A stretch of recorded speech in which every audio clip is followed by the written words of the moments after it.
Ayan. Ano ba talaga ang mga pangangailangan natin? Ayan. So, ayan ang una, no? Our need for reconciliation, no? So, ang pangangailangan natin na muli tayong maibalik sa Panginoon. And so, God sent a Savior. No, ito na 'yon, si Baby Jesus. No? Dahil ang ating problema nga talaga, ang kaya tayo nahiwalay sa Panginoon dahil sa ating mga kasalanan. At yan ay nagsimula nung kapanahunan pa ng ating forefather na si Adan at si Eva. Nagkamali sila, nagkasala sila. Kaya nahiwalay tayo. Amen? Dahil lahat naman tayo ay nagsimula doon. So, kaya nga, sabi nga doon sa aklat ni Lucas, no? Sa Lucas 2:11, sabi nga, "Today in the town of David, a Savior has been born to you." So, pinadala sa atin ng Panginoon. Kaya tayo nagse-celebrate ngayon din, no? Though ito ay katugunan ng pangako ng Panginoon. No, nagsimula pa lamang, no? Ito yung tinatawag nga sa mga malalalim na sa pananampalataya, naintindihan din yung tinatawag na proto-evangelium. Ito yung unang-unang gospel, no? Na kung saan si God mismo ang nagsabi na darating ang manunubos, the Savior. Amen? So, ano naman yung pangalawang pangangailangan natin? Our need for forgiveness. So, meron tayong pangangailangan na tayo mapatawad. Sino ba dito ang nagkasala? Siyempre, lahat tayo. Sino ngayon ang nangangailangan ng kapatawaran ngayon? Meron kang nasaktan o meron kang kapatid, magulang, kamag-anak, kaibigan na nasaktan mo, na gusto mong humingi ng kapatawaran, no? Lahat tayo, guilty tayo diyan. At one way and another, meron tayong mga pagkukulang, pagkakasala, may mga nasaktan tayo. So kailangan natin ng patawad. Kaya ito rin, ngayon, overall, lahat tayo, humihingi tayo ng kapatawaran sa ating Ama. And so, therefore, God sent a Redeemer. Di ba? Kanina, dahil nahiwalay tayo, kailangan natin maibalik ang ating relasyon sa ating Ama, kaya nagpadala siya ng Savior. This time, nagpadala naman siya ng Redeemer. Okay? Kaya sabi nga doon sa Matthew 1:21, "You shall call His name Jesus," no? Kaya tinawag siyang Jesus, "for He will save His people from their sins." Si Jesus lamang ang makapagbibigay ng kapatawaran ng lahat ng ating mga kasalanan. At may pangalan po yung forgiveness. Anong pangalan niya? Sabihin nga natin lahat, Jesus. Ano? Yung forgiveness na yan is Jesus. Because sa kanyang pagkapako sa krus, dumanak ang kanyang masaganang dugo. At sinabi nga ng Biblia, without the shedding of His blood, there is no forgiveness of sin. Kaya ang kanyang masaganang dugo, ang siyang bumabalot sa ating lahat at umaalis, naglilinis ng lahat ng kasalanan. And we are forgiven, and so we can be reconciled back to God. Amen? Okay, so ano naman ang pangatlo? Our need for hope. No? Kaya lahat naman tayo, talagang kailangan may pinangahawakan. No? Meron tayong inaasahan. At mapalad nga tayong mga Kristiyano na mananampalataya sa Panginoon. Dahil alam natin sa puso natin na meron tayong pag-asa. Na hindi lang sa buhay na ito ngayon, kung hindi sa buhay na walang hanggan. Amen? So with that, sa pangangailangan na yan, ng pag-asa, God sent the promised Messiah. Kaya bumalik tayo doon, pinadala ang Savior, na kung saan siya rin ang ating Redeemer. Siya yung ating promised Messiah. So anong relevance nito sa Christmas? Forgiveness, no? Itong pangatlo na ito, ang relevance nito sa Christmas is that darkness does not have the final word. Kasi nga tayo, ang problema natin, yung darkness na ang kapaligiran natin. Ibig sabihin ng darkness, it represents a spiritual na usapin natin. Ito yung kasalanan ng mga tao, no? Kaya the light has come. At sino ang ilaw at tanglaw ng buong mundo? Si Jesus. Amen? So, sabi nga sa 1 Peter 1:3, a living hope through the resurrection of Jesus Christ. Ayon. So yan siya ang ating pag-asa. Amen? And then the fourth one, Love, yun. Sino bang nangangailangan ng love sa ating lahat? Siyempre, lahat tayo. Kailangan natin ng love. Amen? We need it. Yung acceptance, yung belongingness, kailangan natin yan sa buhay natin. Amen? Bawat isa sa atin, kailangan natin yan. No? Kasi talagang ang bawat isa, no, ay binuo o ginawa ng Panginoon, no? Tayong lahat na kung saan ang mga puso natin ay nangangailangan ng pag-ibig, ng belongingness, ng acceptance because we are sociable people. No? We are wired na kailangan natin ng isa't isa. Amen? So, ano ang answer ng Christmas dito? God demonstrate His perfect love. No? Sa John 3:16, makita nga natin doon, di ba? For God so loved the world that He gave His one and only begotten Son, Jesus Christ. Amen? Kaya siya po, ito po ang display ng pagdating ng Panginoong Jesus, no, na sineselebrate nga natin ngayon. Kaya sinasabi nga natin, Jesus is the reason for this season. Kaya nga sineselebrate natin. Amen? Because ito na yung greatest gift sa atin ng ating Panginoon, si Jesus Christ. Kaya God's love is sacrificial, personal, and present. So, kailangan po natin yung maintindihan. Sacrificial, ang pagmamahal po. Kunwari, tayo mga magulang, paano ba natin pinalalaki ang ating mga anak? Ang daming sakripisyo po. Amen po ba? Di ba? Sacrificial, kasi mahal natin ang mga anak natin. It is very personal, yes. No? Very personal. Talagang tagus talaga yan. And it is not always. Hindi lang yun yung ngayong taon lang na ito or hanggang next year lang. Merong limit? Wala po. Ang pagmamahal ay wagas. Tuloy-tuloy yan. Ever present. Yan ang pagmamahal na ibinibigay sa atin ng Panginoon. God gave His Son. Amen? And so, lahat po yun, yung 1 to 4 na yun, no? Yung forgiveness, yung reconciliation, yung love, yung hope, sapat na yun. Talagang doon pa lang makikita na natin na talagang yan po ang nararamdaman natin. No? Grabing longingness natin na makamit natin, ang maramdaman yung mga needs na yon. Pero binibigyan pa rin tayo ng bonus ng Panginoon, no? So, idadagdag natin yung 5 and 6, which is our need for meaning and purpose. Kailangan po natin yon. Bakit? Kasi, dito po sa meaning and purpose, ang problema nito, karamihan po, parang wala nang meaning ang buhay. Lalo't higit na, makikita natin ngayon, kaya nagkakaroon tayo ng mga ganitong mga suliranin, no? Dito sa ating kapaligiran ngayon, sa ating bansa, kasi nga tila nawawala na kasi yung pagmamahal at respeto sa Panginoon. Kaya wala nang purpose ng tao. Para saan ba yung kayamanan na nais nila? Bakit parang gutom na gutom sila sa power, sa wealth, no? Sa pera? Bakit? Kasi wala nang purpose ang buhay. Para saan ba yun? Kasi kung ang wealth ang pag-uusapan, may purpose lahat yan. Kaya nga pumapasok yung salitang stewardship. Kaloob lang ng Panginoon sa atin yan. Even yung mga anak natin, yung mga relationships natin, kaloob lang ng Panginoon ito. No? At kailangan maging good stewards tayo. Pangalagaan natin. Hindi inaabuso. Kaya kapag inabuso mo lahat ng binibigay ng Panginoon, no? Hindi na yun ang tama, so wala ng purpose, wala ng meaning. Amen? So ano ang answer ng Christmas dito? God comes to dwell with us. Kaya siya dumating para manahan sa atin, ipakita sa atin ang tamang daan, ang tamang pananampalataya, ang tamang pag-iibigan, ang tamang relasyon, lahat ipinakita ng Panginoon. That's why doon sa binasa natin kanina, di ba? Sa John 1:14, and the Word became flesh. Nagkatawang tao siya. And so, sa Matthew 1:23, sinabi din, they shall call him, no?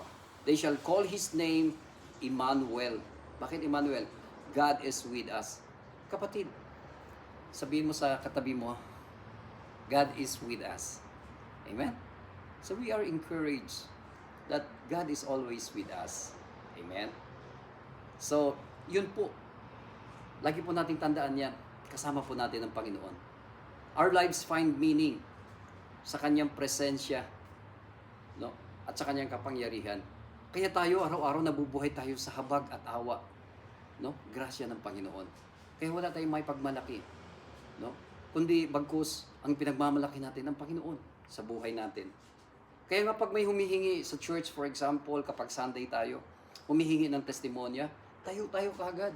Kailan excited tayo kung ano ang ginagawa ng Panginoon sa atin sa araw-araw. Amen? Yan. So, ano pa ang kasunod nito, no? Ano ang nire-remind ng Christmas sa atin? Christmas reminds that life has purpose because God is with us. Kapag ang Diyos ay nasa puso natin, may meaning and purpose ang ating buhay. Kaya pagising mo hindi lang dahil sa kape, no? Gumigising ka dahil masaya ka, may bago ka ng buhay, no? Kalakasan, kagalingan, patuloy na relasyon, at yung mga nais mo pang gawin ay magagawa mo lalo't higit ng mga bagay-bagay na patungkol sa Panginoon. Amen? Yan, no? And lastly, ito na yung kailangan natin. Our need for transformation. Sa totoo lang, bawat isa sa atin, kailangan mabago tayo. Bakit? Bago dumating ang ating Messiah, balot po tayo ng kadiliman. Ang buhay ng isang tao ay makikita natin, maaaring hindi natin makita personally, no? Literally, but sa spiritual, no? Na usapin, ang taong wala ang Panginoong Diyos sa buhay niya ay madilim. Kaya nga malimit na papahamak, nagkakamali, kasi malaya ang kalaban, no? Napaglaruan, saktan ang tao na hindi nananahan ng Diyos sa kanya.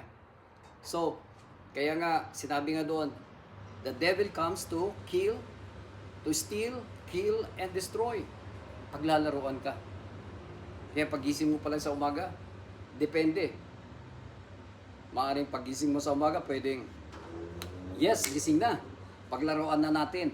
You see? Yun ang sabi ng mga kalaban. Or, malapit ka sa Panginoon, malalim ang iyong pananampalataya, lagi ka nakasunod sa salita, lagi ka nagpipray, amen, pagising mo, pagtulog mo, kahit na nasaan ka, no, nagpipray ka, ibig sabihin, ang nasa puso mo talaga, no, ang Panginoon, kaya pagising mo, takbuhan na sila, nako, gising na, takbo na tayong lahat, sabi ng kalaban, amen? Ayan, so, mga bata, kailangan puspos tayo ng banal na Espiritu Santo sa pamamagitan ng ating mga prayers, pakikinig ng salita ng Diyos, at pagbabasa ng Bible. Sabihin mo sa kay mama at papa mo, Dad, Mom, Mama, Papa, Tay, Nay, magbasa na po tayo ng Bible. Simulan na po natin.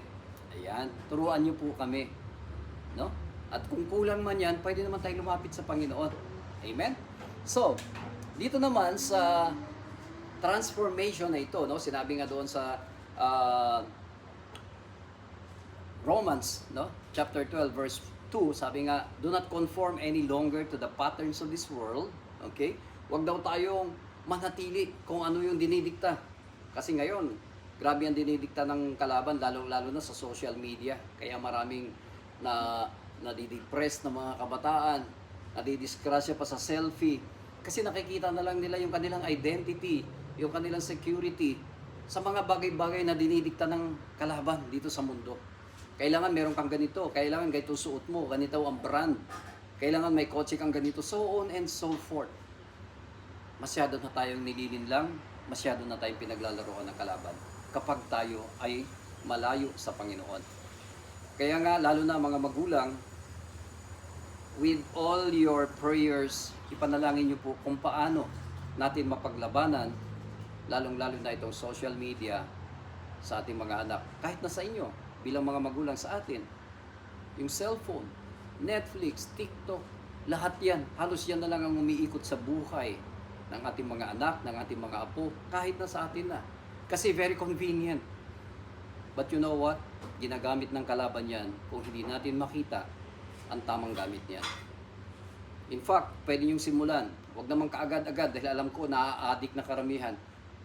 How you change, how you transform, how transformation will come, no? Through the renewing of your minds. Instead na puro yan, turuan natin ang ating mga anak, no? Na matuto sa salita ng Diyos. Kaya nga po nandito ang Life Global Fellowship. Nagsisimula tayo isang maliit na sambahayan. No? At tayo ay nagsasamba, nakikinig, at nararamdaman natin ang Panginoon sa dakong ito. So, paano natin masimulan? Kahit na one Sunday, every Sunday lang. Walang TV, walang cellphone. Patayin nyo. Dahil ang araw na yon ay para sa Panginoon. Pwede natin simulan dyan. Instead na pagdating ng araw, hindi mo na kayang disiplinahin ang apo, ang anak mo, paano na?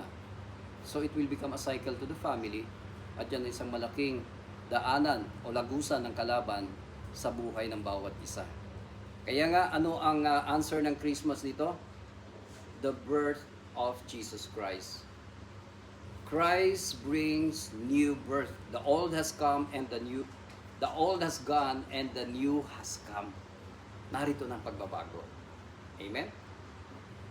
Kaya nga sabi sa John chapter 1 verses 12 to 13, mabasa natin doon yung sinasabing born not of human will but of God. Ito na yung sinasabi na born again in the Spirit. Amen? So, yan po ang mensahe. Kaya nga ang promise po ng Christmas is new hearts are possible. Pwede po tayong baguhin ng Panginoon. That's why in our need for transformation, God sent the giver of new life. Amen? So, lastly, okay, ayun ang gumalaw. Ayan. Christmas cannot be separated from Christ's mission. Ang bawat isa po sa atin, mga magulang, hindi man tayo nakakalabas pa muna, no?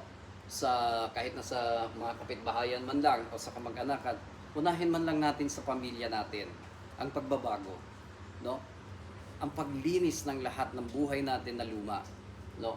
Kaya ang mission, ano ba itong mission? Ang mission ay ang pagpapalaganap ng salita. Kaya narito po nga tayo upang magtulong-tulong tayo, magkaisa tayo. Pagtulungan natin na matutunan ng salita ng Panginoon, na magkaroon ng tamang relasyon sa Kanya, at maging napaka-powerful din naman tayo na testimonya para sa iba. At unti-unti, lahat ng ating mga kapitbahayan, kamag-anakan, mahal sa buhay, ay mai-share din natin itong Word of God. Amen? Yun po ang mission natin. So from the cradle, which is the coming of our Jesus Christ, the Messiah, to the cross, no? At which, on the cross, God died for all of us. And because of His blood, no, we are covered of all our sins. We are washed with our sins, and we are reconciled with the Lord. And eventually, yan po ang ating karuruk-rurukan ng ating mga pag-asa. No? Ang buhay na pag-asa, which is the crown. Dahil darating po talaga ang panahon. Hindi natin alam, maaaring bukas makalawa, next week, o anong oras. Anytime, darating ang Panginoon. Kaya, kailangan handa po tayong lahat. At hindi lamang tayo, paano yung mga anak natin? Paano yung mga mahal natin sa buhay na hindi pa nakakilala sa Panginoon? Kaya mga kapatid, itong Christmas na ito, I just would like to appeal sa bawat isa. Bigyan po natin ng puwang ang salita ng Diyos sa buhay natin. Hindi lang in and out ang taon na kung saan sineselebrate ang Christmas, pero umiikot lang doon sa kung ano ang dinidikta ng kamunduhan. Maghanda ka, may parol ka, may Christmas tree, give and everything. Hindi lang po yun. Yes, walang masama doon. Pero importante, nakaintindihan ba natin? At nagdadala ba ng pagbabago sa buhay natin? Hindi lang sa buhay ngayon, o hindi sa buhay na eternal. Life in eternity with the Lord. Amen?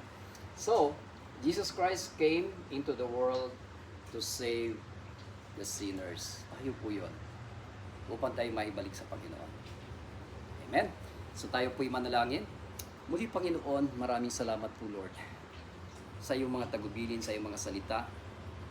Nawa Panginoon, sa munting mensahe na ito, nahipo mo Lord ang kanilang mga puso. Yes Lord, nabuksan mo ang kanilang mga puso at isipan, Panginoon. Natunay nga, Lord, that you came into this world para sa amin, Panginoon, sa bawat isa sa amin. Upang kami, Lord, ay mabigyan ng kapatawaran at muli kami maibalik ang aming relasyon sa aming Ama. Lord, let the spirit of Christmas prevail, Father God, in each and every family. Lord, our prayer is that each and every Filipino family, Lord, salvation will come. Ang kaligtasan, Panginoon, ng bawat isang pamilyang Pilipino, Panginoon, ang aming dalangin. Maraming salamat, Lord. And muli, bigyan mo po, Lord, ng masaya, masagana, na Kapaskuhan at bagong taon, 2026 and beyond, ang bawat isang naririto ngayon at ang kanilang mga pamilya. Muli, maraming salamat. And this is our prayer, O Lord, in Jesus' name. Amen. Purihin ka, Panginoon. So may the Lord God keep you. May the Lord God bless you and keep you. May His face shine upon each and every one of you and be gracious to you. And may the Lord's countenance be upon each and every one of us and give us peace. In Jesus' name, amen. Thank you, and to God be the glory. Kumayo po tayo, dalhin po natin sa ating mga puso ang pag-asa at kapayapaan ng ating Panginoong Jesus. Amen. Merry Christmas, everyone.